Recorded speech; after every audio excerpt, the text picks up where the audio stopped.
Alright, so after doing some testing, I've decided that the true leader skill is better than Tempest one. And the reason for that is if Chu crits more than usual, she will out DPS Selena.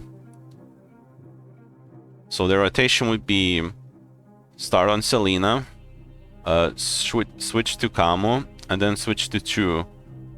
I should probably mention this. This isn't my rotation. This is something Doomy suggested me at the start of the patch when we're still like messing around with the rotations, and I wasn't really too comfortable with his rotation compared to mine. So now that I'm more used to playing all these three characters together, I can definitely say that this definitely is the better rotation if you want to go for really high score.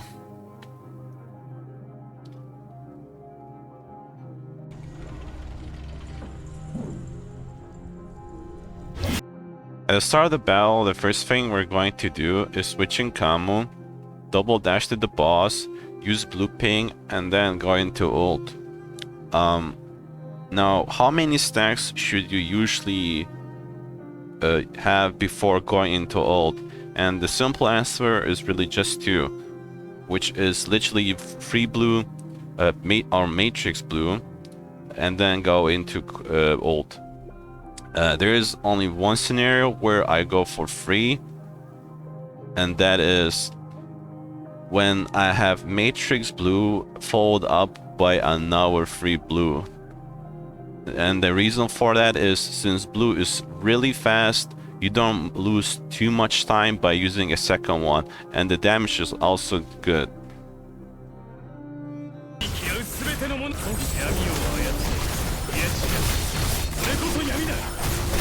When you switch in Chu, you want to use red ping to trigger Kamu's QTE, and during core you want to use either blue or red pings. Avoid yellows at all costs because yellows are the slowest ones. Blue ones are the fastest ones and the red ones are in the middle. Now, before using ult, if you have free yellow, then use free yellow and ult right away, cancelling the yellow's animation. This way you also trigger Selena's QTE.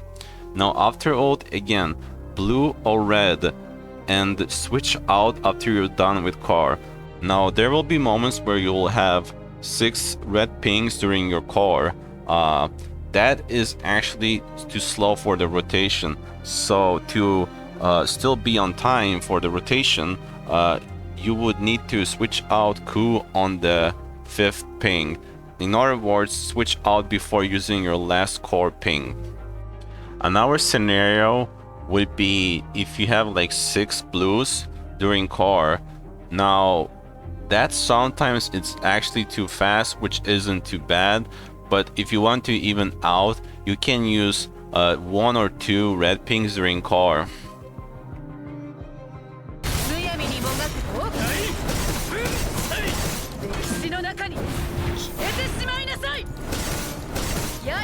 The first time you switch in Selena, you're going to do a matrix ping into a free ping, then go into ult, use your orbs, then free red, free blue, ult orbs again, and then you switch her out.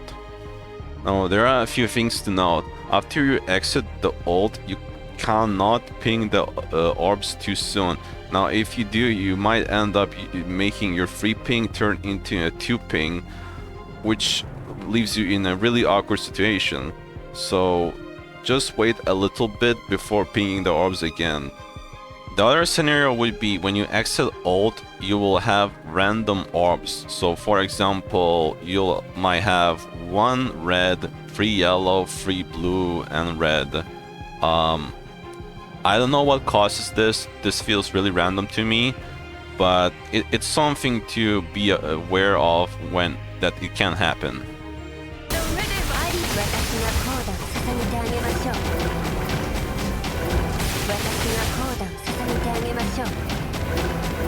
Unfortunately, my Kamo did not collide with the boss, therefore the whole animation had to play out there, which is still fine, but something to keep in mind.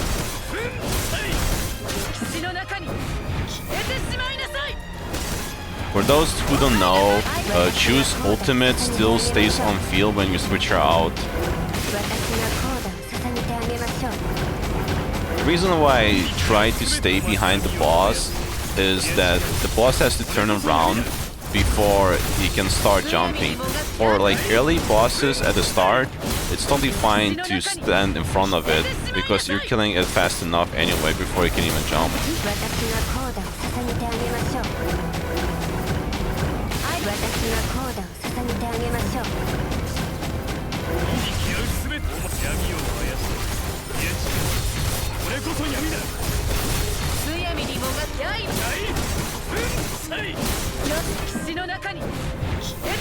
What? You were expecting a perfect run? Anyway, I probably should have not done free yellow, or I probably should have even ulted before the third core ping. Alright, let's talk about the ways how to deal with the jumping nozzle. So I switched in my Camu while Nozzle was still preparing for his jump and managed to get my 3 ultimate pings. And here I'm about to get the 4th one too, because he's still in the longer preparation phase. And I'm going to only use the yellow follow-up once he's above my character when he jumps mid-air. That way I follow him up with the remaining ultimate pings. Now, in this scenario, I can actually switch in Chu without having to delay. Now, for the other scenario where Nozzle will be prepared to jump right away once your matrix ends, you'll have to delay your second ultimate ping rotation once he's above you again. That way you can follow up with the pings, and you'll have to wait for another jump. That way you can switch in Chu. That way she can actually land her switch and attack. Since I covered most of the important details by now, I probably can mention now the smaller details. For example, Chu's QTE spawns where you are, meaning if you're too far from the boss, Chu's QTE can just miss. Selena's QTE is really fast, so you don't have to worry if you're a little bit late on the rotation. By now you probably have noticed that the rotation is all about speed.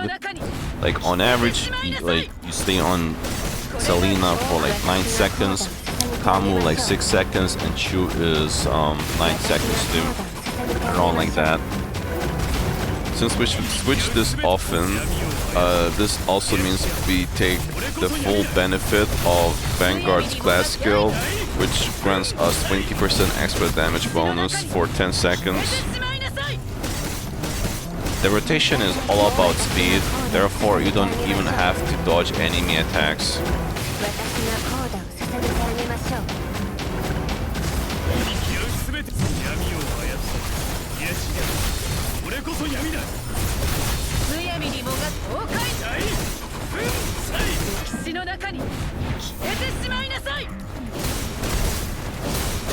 How does one know if they did the rotation correctly? Well, if you can switch Selena during the remaining 2 or 3 seconds, that means you were actually fast enough to do the proper rotation. Friendly reminder, if your guild buffs are not maxed out, at least the offensive ones, you won't be able to reach this kind of score. If you're doing everything correctly and still not getting a score close to mine or above, all I can just say, just crit more. That's it.